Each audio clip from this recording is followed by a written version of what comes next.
Et pour en parler, nous sommes avec Riyad Sidaoui, directeur du Centre arabe de recherche et d'analyse politique et sociale. Bonsoir Riyad Sidaoui, merci d'être avec nous sur RT France. Comment expliquez-vous ces attaques répétées? Elles s'étaient un peu calmées ces derniers temps contre les forces de l'ordre en Tunisie?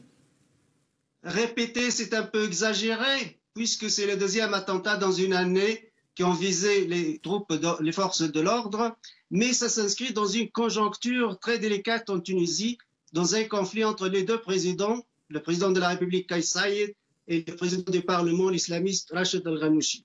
Kais Saïed, aujourd'hui à Sousse, il a dit « Celui qui tente d'arranger une situation politique à son faveur à travers des attentats pareils, il vit dans l'illusion. » C'est le cinquième message codé et avertissement du président Kais Saïed contre ceux qui complotent de la Tunisie à l'intérieur, à l'extérieur. Il dit souvent « je connais tout, et un jour on va ouvrir ce dossier ». Donc, il y a un clivage, il y a une relation tendue entre le président du Parlement islamiste et le président de la République, Kais Saïed, qui a deux pouvoirs, le pouvoir de la défense et le pouvoir des affaires étrangères. Kais Saïed aussi, en tant que chef suprême de forces armées en Tunisie, c'est la personne la plus informée en Tunisie, puisqu'elle reçoit chaque matin deux rapports de services secrets, les rapports des services secrets de la sécurité militaire et puis les services secrets civils. Donc, il connaît ce qui se passe réellement en Tunisie. Mais cet attentat aussi, apparemment, sont des terroristes amateurs. Ils n'ont pas même des armes.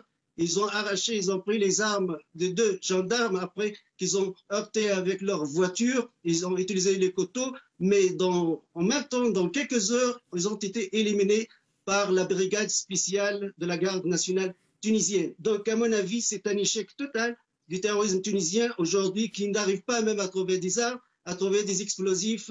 Leurs activités sont très, très limitées.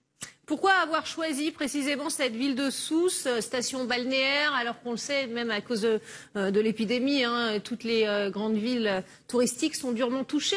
Pourquoi Sousse en particulier, selon vous?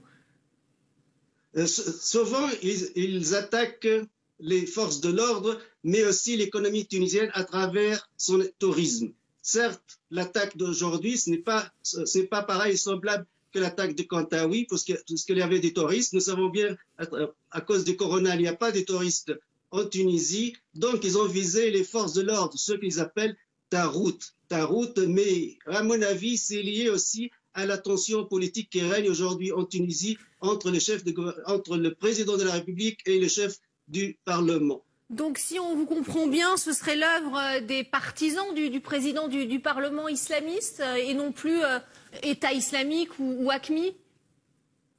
On ne peut pas confirmer. Moi, je partage l'opinion d'Alain Chouet, l'ex-directeur de la DGSE. Je pense toujours qu'il n'existe pas le Qaïda cassé en Afghanistan, à Tourabour en 2001-2002. La même chose pour Daesh et cassé et Ditouri à Raqqa en Syrie et Mossoul en Irak. Mais c'est toujours un terrorisme local qui cherche la publicité ou le panneau de publicité de Daesh ou d'Al-Qaïda. C'est du terrorisme local et primitif, à mon avis, puisqu'ils n'ont pas des armes. Mais personnellement, je peux pas dire qui est derrière. Il y a une enquête policière et le président de la République est bien informé. Mais je peux signaler que notre ministre de l'Intérieur, Lotfi Benjeddou, quand il était en exercice au pouvoir, il a donné une interview le 27 novembre 2014 à un grand quotidien algérien, Al-Khabar.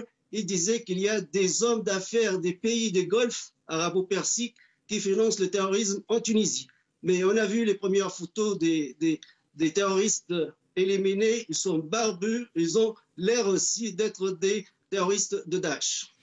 Merci beaucoup Riyad Sidaoui pour votre analyse. Je rappelle que vous êtes directeur du Centre arabe de recherche et d'analyse politique et sociale.